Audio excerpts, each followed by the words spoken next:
versor es un vector unitario. Un vector unitario. ¿Por qué unitario? Porque su módulo es igual a 1. Igual a 1. Además, este vector que vamos a definir, este vector unitario, además es adimensional. Lo vamos a definir como adimensional.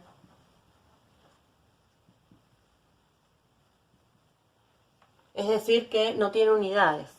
Vamos a definir un vector unitario y en el eje de las X, un vector unitario J en el eje de las Y. Y para distinguirlo del resto de los vectores no le vamos a poner una flechita, sino que lo vamos a llamar, lo vamos a utilizar este acento circunflejo o sombrero o sombrerito. Ya definiendo estos versores, que es lo que es un versor, veamos para qué sirve. Veamos para qué sirve.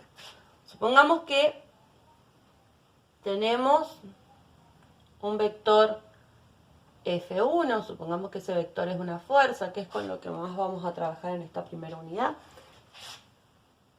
el cual podemos proyectar en los ejes y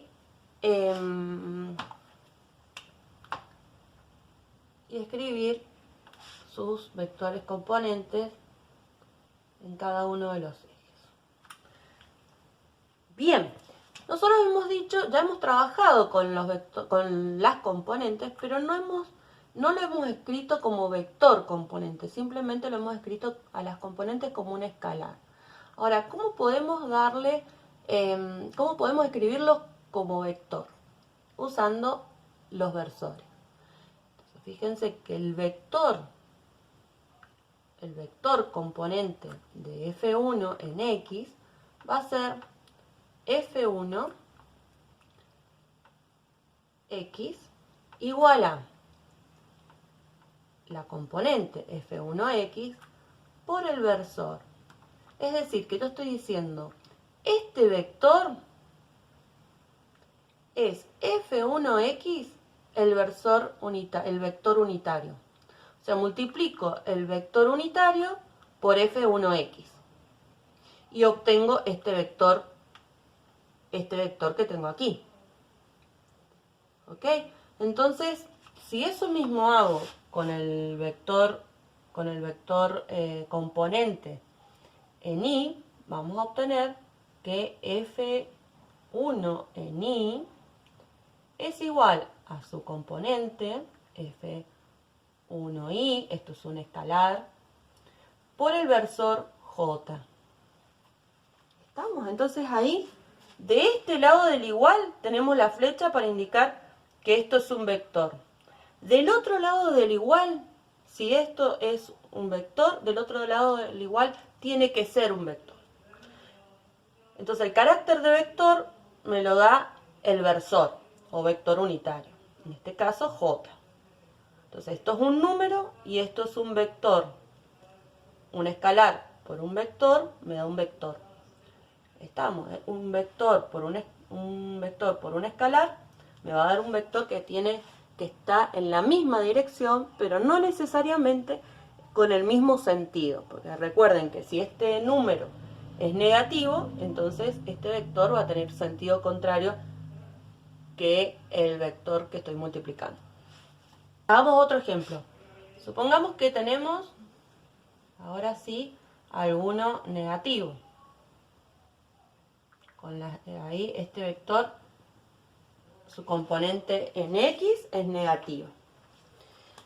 Bien, entonces vamos a dibujar, vamos a graficar esta componente y esta otra.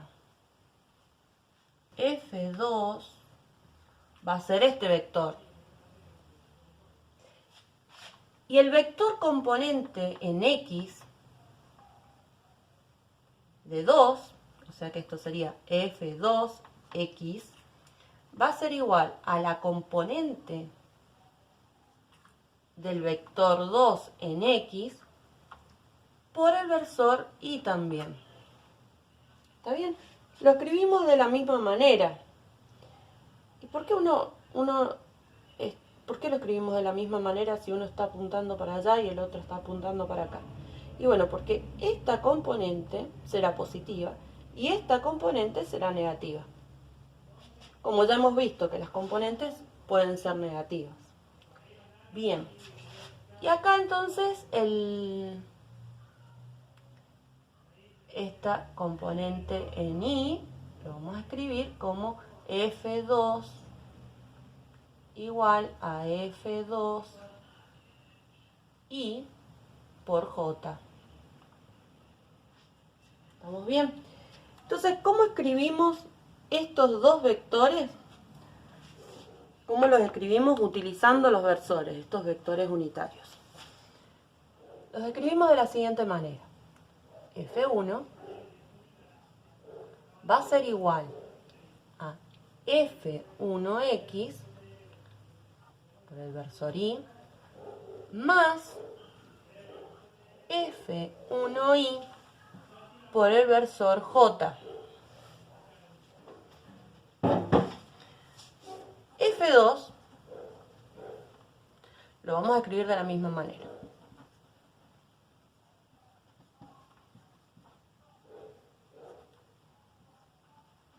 Y ahí tenemos escrito los dos vectores en función de los versores. ¿Cómo podemos utilizar esta forma de escribir los vectores para realizar una suma, por ejemplo? Ya hemos visto que podemos sumar vectores gráficamente utilizando el método de la poligonal, el método del paralelogramo. Hemos sumado también vectores por componentes, es decir, que el vector resultante en X es igual, la componente resultante en X es igual a la suma de las componentes de los vectores que estoy sumando en X, y que la componente del vector resultante en Y es igual a la suma de las componentes en Y. Esto ya lo vimos. ¿Estamos? Y después sacábamos, por ejemplo, el módulo de FR con Pitágoras, por ejemplo, y sacábamos el ángulo que formaba con el eje X utilizando la tangente. Entonces ahora vamos a ver cómo utilizar estos versores para realizar una suma. O sea, cómo hacemos una suma vectorial utilizando esta forma de escribir un vector. Entonces, la fuerza resultante, vamos a hacer la suma de F1 más F2. Entonces escribimos F1 como todo lo que tenemos ahí arriba, más F2.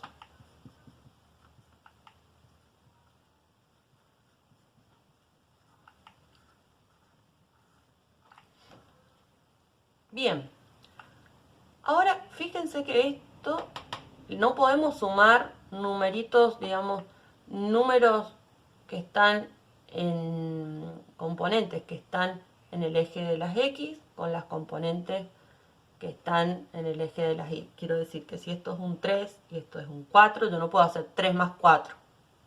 No lo puedo hacer porque uno está en el eje de las X y el otro está en el eje de las Y.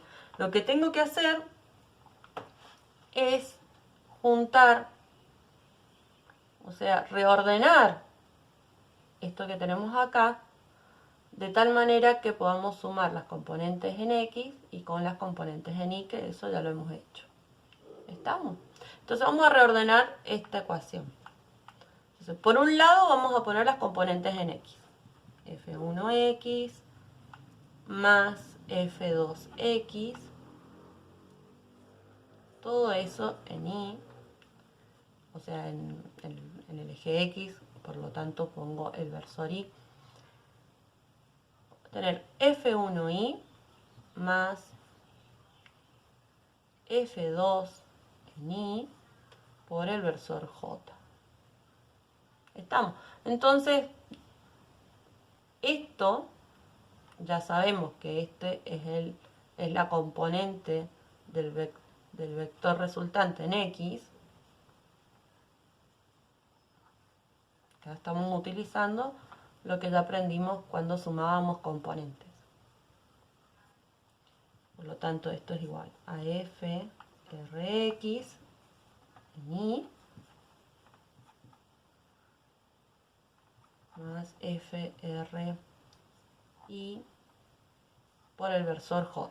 Entonces, este por el versor i, este por el versor j. Y de esta manera podemos escribir ya la suma. Bien, fíjense entonces que un vector lo podemos escribir de esta manera. También la podemos escribir como de esta manera, dando el módulo del vector resultante y dando el ángulo. Ese ángulo, si no indico lo contrario, siempre es respecto al eje de las X positivas.